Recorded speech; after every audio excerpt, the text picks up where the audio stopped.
Halo pendengar kisah, selamat datang kembali di channel kami yang membahas kisah kriminal yang benar-benar terjadi di seluruh dunia. Kami berharap semoga kalian semua dalam keadaan sehat walafiat dan dijauhkan dari mara bahaya. Menyakiti pihak paling rentan seperti anak-anak adalah sesuatu yang benar-benar tidak terpikirkan bagi kebanyakan orang. Bahkan di kalangan mantan narapidana saja, hal ini dapat dianggap sebagai sesuatu yang paling menjijikkan. Ketika diinterview, para narapidana sering berbagi cerita bahwa tahanan yang dihukum karena menyakiti pihak paling rentan seperti perempuan dan juga anak-anak sering dikucilkan di dalam penjara. Oleh sebab itulah terbentuklah kesepakatan umum kalau kejahatan yang melibatkan anak-anak akan dipandang sebagai kejahatan paling keji. Hari ini kami akan membahas sebuah peristiwa tragis yang sangat memilukan, di mana ada seorang anggota kepolisian Thailand melakukan pengeksekusian massal di sebuah tempat penitipan anak. Care workers there, and then some of the children, the latest casualty numbers that we're hearing. Bagaimana cerita selengkapnya? Jadi beginilah kisah di baliknya. Di dalam peristiwa mengerikan ini, total korban meregang nyawa mencapai 36 orang, 24 orang bocah usia dini dan 12 orang usia dewasa. Semua korban dieksekusi oleh seorang mantan perwira polisi. Dia menyerang sebuah pusat daycare, menembaki orang-orang dan menabrak korban dengan kendaraannya. Pelaku sebelumnya sudah dipecat dari kepolisian karena perilaku kekerasan yang pernah dia lakukan. Artinya, sifat brutalnya tersebut sudah diketahui sejak lama. Namun motif di balik aksi teror ini tetap tidak begitu jelas. Jika berbicara tentang penembakan yang terjadi di sekolah-sekolah atau fasilitas pendidikan, orang biasanya akan berpikir kalau hal itu dapat disebabkan karena regulasi suatu negara begitu longgar terhadap penggunaan senjata api. Tetapi di Asia, negara-negaranya memiliki regulasi senjata yang sangat ketat, sehingga seharusnya kejadian seperti ini sangatlah jarang terjadi. Kasus ini akhirnya disebut dengan nama tragedi Nong Bua Lampu yang terjadi pada tanggal 6 Oktober 2022. Pelaku dalam peristiwa ini bernama Panya Kamrap, berusia 34 tahun. Pada hari itu sebelum penyerangan, dia mengemudikan sebuah mobil double kabin Toyota putih menuju ke distrik Naklang.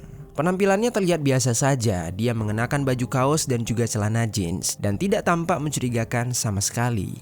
Namun di balik penampilan sederhana itu, dia membawa beberapa senjata mematikan. Sebuah tas yang berisi dengan pisau, senapan shotgun dan juga pistol. Aksi mengamuknya itu dimulai di dekat sebuah tempat penitipan anak atau daycare yang terletak di wilayah subdistrik Utai Sawan. Korban pertamanya adalah seorang pria yang sedang bersama dengan putranya yang masih kecil. Tak jauh dari lokasi itu, di pusat penitipan Utai Sawan, hari itu sebenarnya berjalan seperti biasa. Beberapa anak-anak ada yang sedang istirahat makan siang dan juga beberapa lainnya juga ada yang sedang tidur siang. 6 orang karyawan juga sedang bertugas di hari yang tenang itu. Kemudian tak lama ketika serangan awal terjadi, para karyawan mendengar suara keras dari luar bangunan. Suara itu terdengar seperti ledakan atau letusan. Mereka sama sekali tidak menyangka kalau itu adalah suara senjata api. Awalnya mereka mengira kalau suara tersebut hanyalah kembang api, sehingga tidak satupun dari mereka menyadari kalau sebuah teror sedang mendekat ke mereka. Di sisi lain, setelah menyerang seorang pria beserta putranya di luar bangunan, Panya kemudian masuk ke dalam pusat penitipan tersebut dengan membawa senjata apinya. Karena di saat itu bertepatan dengan jam istirahat makan siang, suasana di dalam gedung relatif lengang. Kemunculan mendadak seorang pria bersenjata langsung memicu kepanikan besar. Tanpa peringatan, Panya mulai menembaki dan menikam siapa saja yang berada di sekitarannya. Dia di saat itu benar-benar tidak membedakan antara laki-laki dan juga perempuan. Banyak karyawan yang terkena timah panas tersebut dan beberapa dari mereka juga tertikam. Sebagian terluka parah, sebagian lainnya meninggal dunia di saat itu juga. Teriakan dan suara tembakan membuat warga sekitar menyadari kalau sesuatu yang sangat buruk sedang terjadi di tempat penitipan itu. Namun, ketakutan membuat mereka tidak berani masuk ke dalam tempat itu. Di samping itu, para karyawan yang masih bisa bergerak segera melarikan diri demi menyelamatkan nyawa mereka masing-masing. Namun mirisnya, beberapa bocah yang sedang tidur siang di sebuah ruangan tertinggal di dalamnya. Ruangan itu terkunci, tetapi Panya tetap memaksa masuk. Di dalam ruangan tersebutlah terjadinya bagian paling keji dari tragedi ini. Di hari yang mencekam itu, pusat penitipan tersebut menampung sekitar 20 orang bocah. Jumlah ini lebih banyak dari biasanya karena disebabkan oleh cuaca buruk dan juga masalah pada bus sekolah, sehingga banyak yang terpaksa tinggal lebih lama di sana. Panya, yaitu pelaku, diketahui sedang mencari anak angkatnya di dalam ruangan tersebut. Namun ketika dia tidak menemukannya, amarah Panya semakin meledak. Dalam kondisi tersebut, dia mulai menyerang korban-korban yang sedang tertidur. Dia menembak dan menikam lebih dari 20 korban yang sama sekali tidak berdaya. Tidak ada belas kasihan. Dalam tragedi ini, 24 bocah kehilangan nyawa mereka. Ruangan itu seketika berubah menjadi pemandangan horor yang sulit untuk dibayangkan. Kisah hidup Panya penuh dengan masalah dan gejolak. Dia memiliki masa kecil yang sulit, dibesarkan oleh orang tua yang sudah bercerai sejak dia kecil. Ketika memasuki sekolah SMA, Panya sudah berjuang melawan kecanduan narkotika. Meski begitu, secara akademis dia masih tergolong berhasil. Dia lulus dengan gelar sarjana hukum dari Universitas Rakam Haeng. Tetapi di balik pencapaian-pencapaiannya, Panya memiliki masalah besar dalam mengendalikan emosi. Dia dikenal mempunyai temperamen yang mudah meledak dan reaksi yang sangat keras saat marah. Kepribadiannya digambarkan sebagai pendiam, tetapi sangat berbahaya ketika emosinya terpancing. Meskipun memiliki riwayat narkotika dan perilaku agresif, Panya tetap berhasil masuk ke dalam satuan polisi. Bahkan dia juga sempat menjabat sebagai komandan satuan. Hal ini sempat menimbulkan banyak pertanyaan, namun entah mengapa dia tetap bisa meraihnya. Saat itu dia telah menikah dan memiliki seorang anak angkat berusia 2 tahun. Menurut pernyataan dari kepolisian, pernikahannya berada dalam kondisi sangat buruk, dan hal ini juga diduga telah memperparah ketidakstabilan emosinya. Kehidupan pribadinya di luar tugas resmi juga bermasalah. Ada laporan kalau dia terlibat hubungan gelap dengan seorang pegawai tempat karaoke yang juga pecandu narkotika. Dia terus menggunakan narkotika bahkan setelah menjadi seorang polisi. Dia menghabiskan uangnya untuk obat-obatan dan alih-alih mencari rehabilitasi. Bersama selingkuhannya tersebut, dia menjalani gaya hidup bebas yang dipenuhi narkotika dan alkohol. Di lingkungan kepolisian, rekan-rekannya tidak menyukai Panya. Mereka cenderung menghindari Panya demi keselamatan diri. Tidak ada yang berani menegurnya. Dia sering membawa beberapa teman untuk mabuk-mabukan di asrama kepolisian, hingga hal tersebut berujung pada suatu keributan. Dia juga semakin mengabaikan aturan dan etika sebagai aparat penegak hukum. Perilaku kekerasan Panya tidak berhenti di situ saja. Dia pernah mengancam seorang manajer bank dengan senjata api hanya karena dikritik soal pekerjaannya. Dia juga diketahui pernah menembaki senjatanya secara sembarangan, bahkan menembak hewan liar tanpa alasan apapun. Karena laporan-laporan inilah, atasan Panya pun akhirnya menyita senjata-senjata tersebut.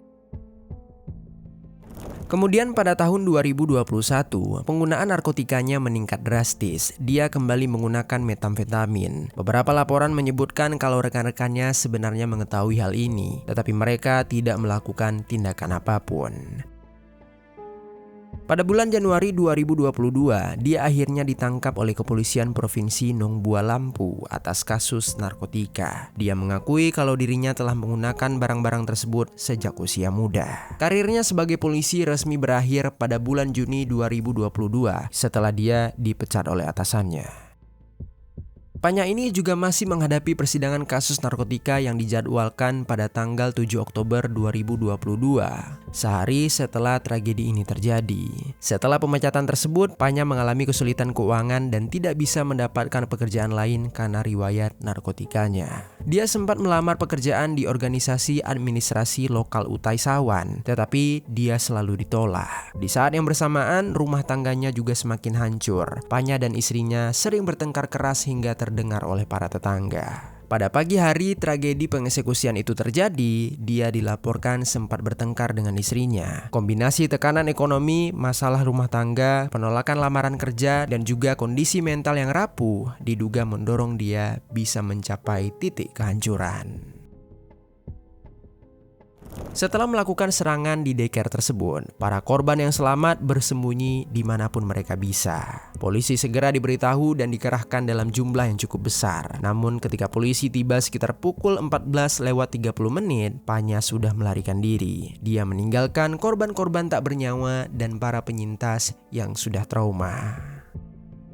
Seorang saksi mata melihat Panya berjalan ke arah mobilnya dengan tenang. Dia di saat itu benar-benar tidak menunjukkan rasa penyesalan, lalu pergi begitu saja. Para petugas medis yang sudah tiba di sana merasa sangat terpukul ketika melihat jasad-jasad korban berserakan di ruang penitipan. Aksi brutal Panya ternyata belum berakhir. Saat dia melarikan diri, dia mengemudi mobil dengan cukup liar dan mencoba menabrak orang-orang. Seorang saksi menceritakan bagaimana Panya menabrak sepeda motor lain hingga menewaskan 2 orang seketika. Di sepanjang jalan, dia juga menembaki orang secara acak. Diperkirakan 7 hingga 11 orang menjadi tambahan tewas dalam fase ini.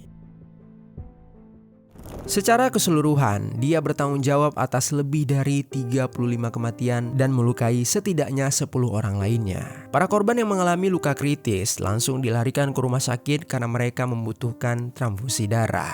Kemudian di sisi lain, Panya akhirnya pulang ke tempat tinggalnya yang berjarak sekitar 3 km dari lokasi kejadian. Dia bergegas membakar mobil yang sebelumnya dia pakai. Dan yang lebih bejatnya, dia juga mengeksekusi istri serta anak angkatnya yang baru saja pulang ke rumah. Setelah merasa kalau dia telah mencapai kepuasannya, Panya pun melakukan aksi eksekusi diri. Dia tewas sebelum berhasil ditangkap oleh pihak kepolisian dan motif atas tindakannya juga masih belum diketahui sampai sekarang. Tragedi ini memicu duka dan kemarahan nasional. Perdana Menteri Thailand menyatakan bela sungkawa yang sangat mendalam. Dia juga memerintahkan untuk dilakukan penyelidikan menyeluruh. Mulai sejak saat itu, pemerintah mulai memperketat hukum kepemilikan senjata api dan juga narkotika. Lalu juga ada Raja Thailand. Dia menyampaikan bela sungkawa dan berjanji akan menanggung seluruh biaya medis kepada seluruh korban. Tragedi pembantaian Nong Bua Lampu tercatat sebagai salah satu kejahatan pengeksekusian massal paling keji dalam sejarah Thailand. Tidak ada penutup yang benar-benar bisa menyembuhkan duka ini. Yang bisa dilakukan hanyalah mengenang para korban dan memastikan tragedi seperti ini tidak pernah lagi terulang. Semoga para korban mendapatkan kedamaian di tempat selanjutnya. Sekian kisah hari ini, semoga ada pelajaran baik yang dapat kita ambil.